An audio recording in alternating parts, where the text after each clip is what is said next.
All right, let's talk about Sabana Industrial REIT. Their latest quarterly results just dropped, and on the surface, they look amazing. But there's a big twist here, something kind of risky bubbling just underneath. So we're going to dig in. So I want to start with just this number, 38.4%. Let's just let that sink in for a second. In this economy, seeing a number like that, well, it definitely gets your attention, right? The big question is, what is this number? And there's your answer. For the third quarter of 2025, that's the growth in the actual cash that's going out to investors, to the unit holders. That is a massive, massive jump. It's a huge signal that something is going very, very right over at Sabana. So let's start peeling back the layers to see what's actually driving these incredible results. And, stellar really is the perfect word for it. When you look at the headline numbers for the third quarter, they are impressive right across the board. So check this out. The real story here isn't just one of these numbers, it's how they connect. You see the gross revenue? Up a solid 5.3%. Pretty good. But then look at net property income. That's up a whopping 16%. What that tells you is they're not just bringing in more cash, they're getting way, way better at managing their properties and controlling their costs. And all that extra efficiency, it flows straight down to the investors, which is how you get that crazy 38.4% jump. So here's the kicker. This isn't just some random good quarter. This is the best payout for investors in over 7 years. It really feels like the peak of a long-term strategy that is just firing on all cylinders. But how? How did they pull this off? Well, a huge piece of that puzzle comes down to one particular property in their portfolio. You could call it their absolute crown jewel. This place is called New Tech Park, and this chart just says it all, doesn't it? The average business park in Singapore is kind of struggling, at around 77% occupancy. Meanwhile, New Tech Park is practically full, soaring at almost 95%. That's a 12-year high for this property, and it's a huge engine for the REIT's success, pulling in major tenants like DKSH Singapore. And of course, the management team is thrilled. I mean, who wouldn't be? They're saying they've built the best foundation for sustained growth. But did you catch that one little word in there? Outgoing? Let's pin that for a second. We'll come right back to it. Because this success story, it isn't just about one superstar building. It's really the result of a consistent strategy across their whole portfolio that's been delivering the goods for years.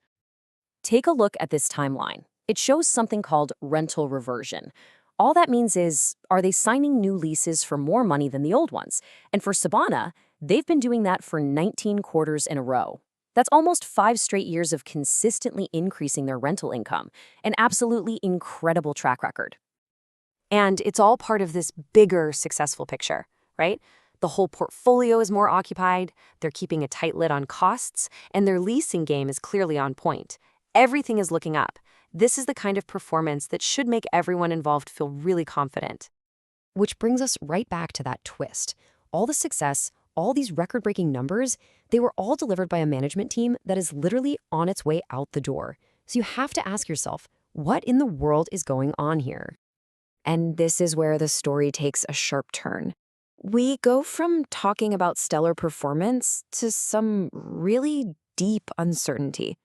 The whole company is in the middle of a massive and, frankly, pretty risky corporate shakeup. It's all because of this internalization process. Now, what does that mean? Basically, a group of investors got together and voted to fire the current management team.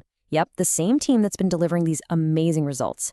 The plan is to create a new management team that's owned by the REIT itself. Now, the goal is usually to save on fees and things like that, but it is a really complicated, really disruptive move. And it's not cheap either. As of the end of September, the bill for this whole process has already hit $12.8 million. But honestly, the money isn't even the biggest risk here. The real danger is buried in the fine print of their loan documents. Okay, now you really need to pay attention. Whenever you see independent auditors using phrases like emphasis of matter or material uncertainty, those are huge red flags. It's their professional, very polite way of screaming, "Hey, look out."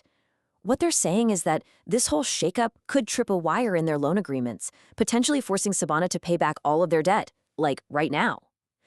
As if that's not enough, they've got a $75 million loan that needs refinancing soon, and the banks are still thinking about it. This whole thing puts the company in a very, very precarious position. So what we're left with are two completely contradictory stories about the same exact company playing out at the exact same time. It's kind of wild. And this slide just perfectly captures that split personality. On one side, you have the outgoing management saying, hey, we're on track for a fantastic year. And on the other side, you have the auditors saying there's, and I quote, significant doubt about the company's ability to even keep operating as usual. It's the ultimate battle of promise versus peril. And let's just remember what's at stake here. This isn't just some random average company. For the first 9 months of the year, Sabana was the #1, the best performing REIT in all of Singapore. An incredible success story that is now facing this massive, totally self-inflicted challenge. And that really is the final question, isn't it? The business itself, the actual properties are absolutely on fire, but the corporate boardroom is facing a huge storm. So, will that amazing operational momentum be enough to power through all the turbulence from this management transition? Well, that is the multi-million-dollar question.